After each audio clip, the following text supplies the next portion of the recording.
Hello, everyone, and welcome to a special episode of In Case You Didn't Know Settlement Survival. In this episode, I will be going over the latest content from the new Easter event update.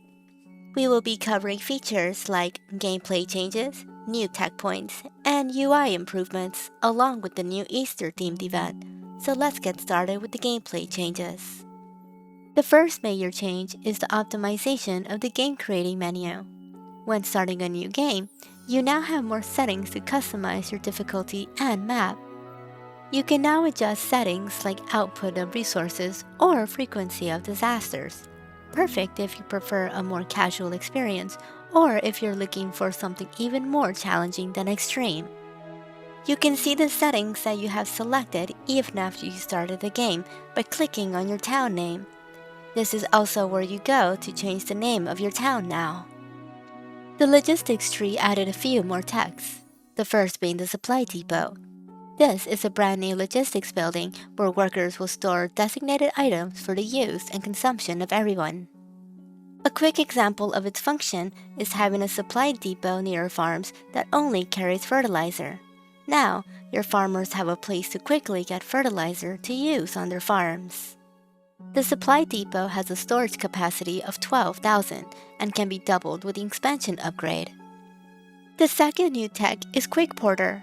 This is a passive tech that increases the movement speed of logistics-related workers by 20%, like those who work at transfer stations and the marketplace. The small marketplace is no longer a tech point to unlock, but rather is already available to build at the start of a game.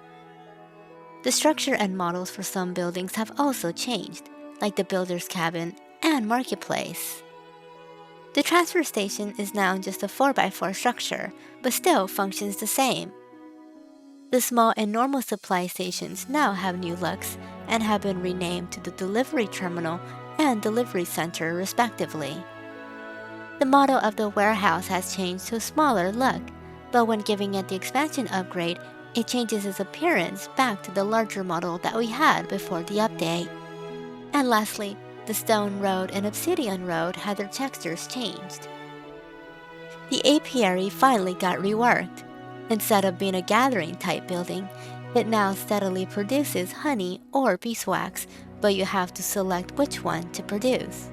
Here is the before and after of the apiary yields. The UI went through a major overhaul. The display and layout of the construction menu has made the most noticeable change. The building icons are now larger, and you can expand the menu to show more buildings at a time. The decoration menu has been moved to its own interface, allowing for a lot more options by setting categories to decorative buildings. You can switch between the construction and decoration menu by either clicking on the circle above the menus or by pressing Tab by default. Resource and production buildings now show more info about basic output. You can now see info like how much a crop yields per plant and how long it takes to produce an item, amongst many other things. The durability of buildings are now displayed. When a building says indestructible, that is how you know it's perfectly safe from disasters. The trading panels had a makeover. Now, you can see more clearly your reputation progress between each faction, even when forming a new caravan. The statistics mode in the production overview has returned. From here, you can see how much of each item you have produced and consumed, and even set production limits for each. You can switch between graph and statistics mode by clicking on the switch on the top right. The new event is Easter themed.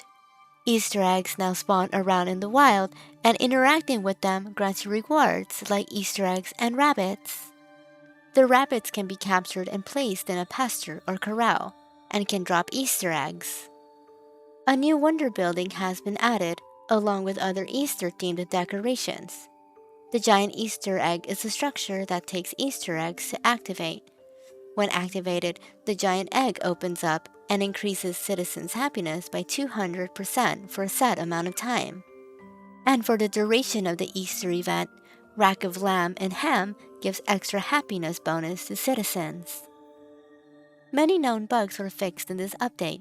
but the most noticeable fix is banned items can now be transported out of homes. And that's the end of the video. This was a fun short video to make, and we hope we covered something that you may have missed.